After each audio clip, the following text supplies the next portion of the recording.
Day 9, 75 hard, game day. Let's get busy.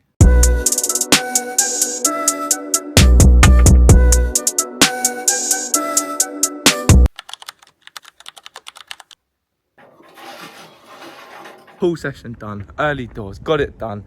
Get the body ready and recover for later on. Midweek match day, we love to see it.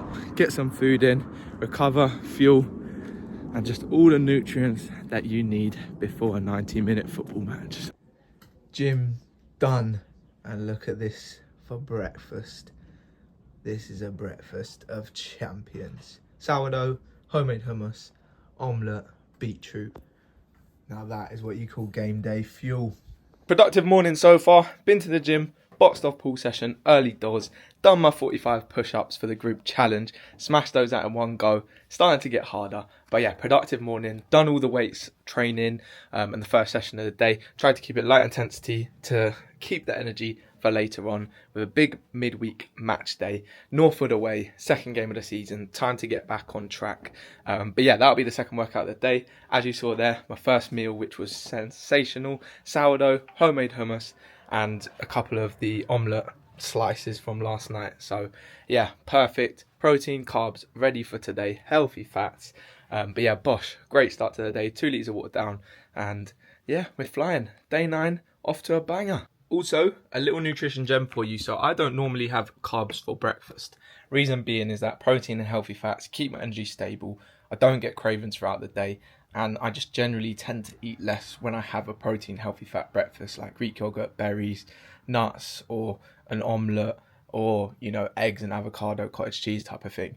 But today, as it's game day, gotta have a few more carbs. So I've had a slice of sourdough with my breakfast, and I can notice the difference in terms of hunger and cravings more when I have that compared to when I don't. When I have just straight eggs and avocado, I don't get cravings for hours. But just by having that slice of sourdough, I've noticed that my cravings are a little bit more. Not much, because obviously I paired it with good protein, good healthy fats, but that's just a little wise word and gem for you to bear in mind when you're having your breakfast. Find what works for you.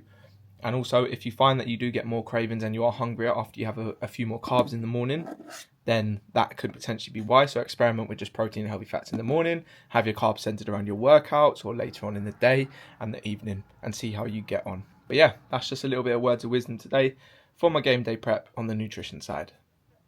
You know what's actually such an underrated fruit for both satiety, for electrolytes, hydration, and I think that not enough people know about. Like, if you genuinely need a snack and you want to be filled up by a snack,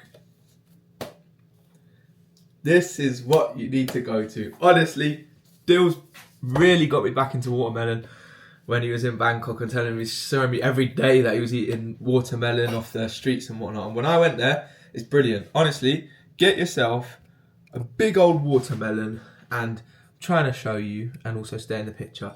And oh, that thing exploded. Chop that up. Bosh. Look how much there is as well. That is what you call value for money.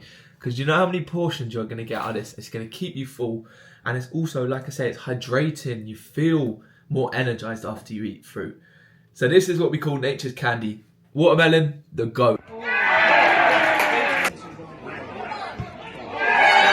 Bosh! This is what we do. The Bricks are back. 2-0 win. Midweek match day. Boxed off with a little W. Missed a pen, but it happens. Good save.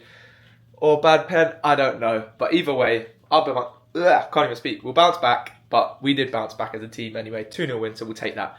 But one thing I need to ask anyone who watches these to comment down below is, how do you manage running, football, things like this with plantar fasciitis? Because my feet are not taking it. I've got insoles, I do the stretches. I know obviously you need to rest, but it is very hard to rest when you're doing 75 hard, you're playing football, you're training for a marathon. So if anyone knows how to make it a little bit less painful, that would be very much appreciated, because my heels are in absolute bits after that. The last 30 minutes was an absolute struggle. So any tips, let me know. But W's in the chat, we're back. Anyway, big win, pool session earlier, everything else boxed off, and that's day 9 of 75 hard complete. So like, comment, subscribe, all that good stuff, and I will see you tomorrow.